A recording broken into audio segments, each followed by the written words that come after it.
Minasan okarinasai, today a very young lady with an extreme amount of talent. Someone who hasn't been in the industry all that long, but she has accomplished so much in such a short amount of time.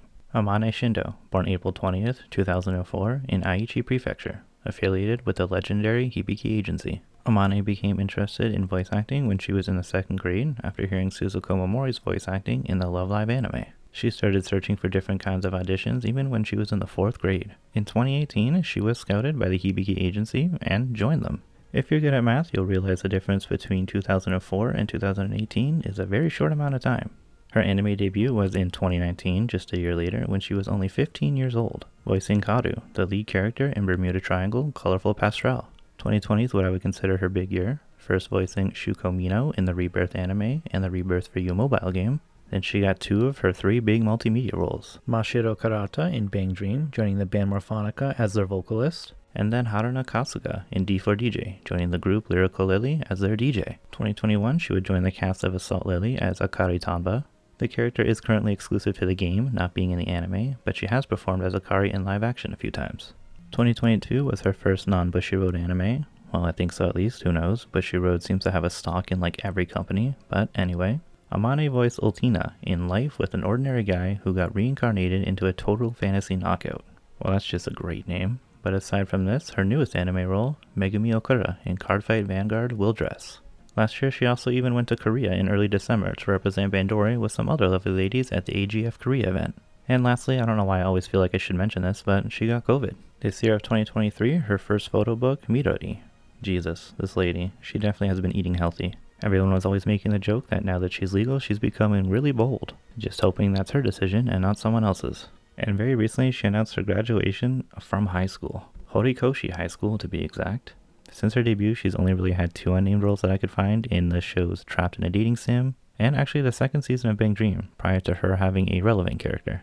Her video game roles include Bandori, D4DJ, Assault Lily, and Rebirth stuff, but also Quiz RPG, Magia Record, and very recently being added into Azure Lane as HMS Hero. Concerts include just the obvious stuff, being at all the Morfonica and Lyrical Lily events since each group's debut, including Lily's stage that happened last year and the one that's going to be happening at the end of this month, being with them both at the Big Bushiroad Fest last year, being with Lyrical Lily at Animax, and at Anisama with Ayasa, her band's violinist, and Ras, both of those events being last year as well. She will be at Anisama again this year with all of Morfonica. She's also been at a bunch of Cardfight events and some Magia Record stuff, but also a bunch of fairly popular events in Japan over the years, like Respect for Geeks, Voice Actors Trick or Treat, Karaoke Max, and Anime Japan. For such a short career, she has really been invited to so many things. Though she doesn't have a solo singing career, she does a lot of singing with her 3 groups.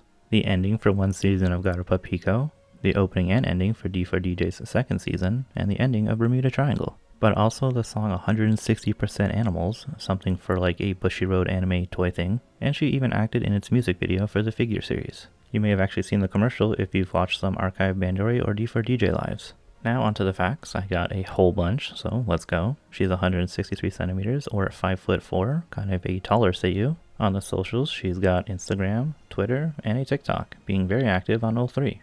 Her skills are playing the guitar, electric and acoustic, and dancing, specifically hip-hop, cheer, and ballet, which she has been doing since middle school, as well as swimming and squash, the sport, not the vegetable. Also being in the table tennis club. She loves whale sharks or any deep-sea creatures, black cats, and anything pink. Her favorite colors are actually pink, yellow, and green. Pink because it's cute, yellow because it's full of energy, and green because it's nice to look at. Amane likes to collect plushies, she likes to draw, and she's very fond of mystery novels. She also really likes playing Animal Crossing games. The whole reason she got a 3DS was so that she could play New Leaf. Her favorite foods include ramen, cup yakisoba, chicken breast, cheese, raw seafood, I guess that's just sushi, and she likes the drink Dr. Pepper. Apparently she dislikes sweet foods. That's completely unheard of, especially when it comes to Japanese girls, and especially the young ones. When she is stressed out, to relieve it, she just vents to her friends. Very simple and effective. While in high school, she claims to have been great in the art class, but not so good with math. Yeah, don't worry about that, Amane. None of us are good at math. When she was very young, her mom introduced her to the series Inuyasha. However, neither of them could bring themselves to watching the final episode. I guess neither of them wanted to suffer from post-anime depression, something I go through on a weekly basis. Amane's family is actually full of otakus, her mom being a massive fan of Inuyasha, of course, her dad liking Kunikuman, her big sister loving Durarara, and Amane loving all things idol. Love Live, Macross, Idolmaster, and Emo. That last one confusing me a bit, but then I remembered the little idol mini arc that they had. So as I said in the intro, she got into seiyuu work because of her love for anime, saying anime was the most influential thing in her life, Love Live's muse being her main inspiration. The seiyuu that she admires the most are Suzuko Momori, who's actually in the same agency as her, but also the man himself, Sugita Tomokazu. She really likes the twin tail hairstyle, same. Before becoming a seiyuu, she hoped to voice someone with that style. Luckily, she has accomplished that goal. Her new goal is to voice a villain, preferably with the same hairstyle. She is very close to Yuka Nishio despite the 10-year age gap that they have. Their duo is named Oyunesu ever since 2019. Both of them are in the same agency and in the same Bandori band. They also have a variety show together on the Hibiki style YouTube channel. Amane's nickname, Amane-su, was given to her by another fellow Hibiki girl, Hikaru Tono.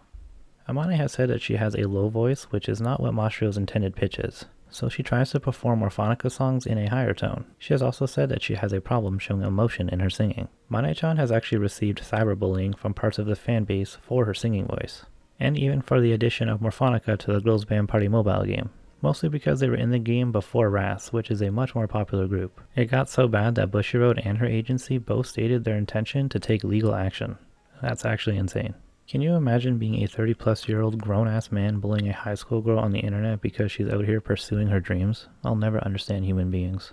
On a lighter note, the series creator Kidani felt that the shared age between them emphasizes the connection between Amane and Mashiro, including their real-life and in-universe growths. The last Bandori thing, prior to her joining the cast, she is actually a big fan of the franchise, with Pastel Palettes being her favorite group. No surprise there. Well, I guess there is technically one more. She is the youngest voice actress in the Bang Dream franchise, and she used to be the youngest voice actress to join Hibiki, at 14 years old. This record is now held by Ruka Fukagawa, who is the same age but born like 5 months later. The two of them are actually in the same D4DJ group too. But prior to Amane's debut, the record belonged to Ayase Ito, who was 16 when she joined the agency.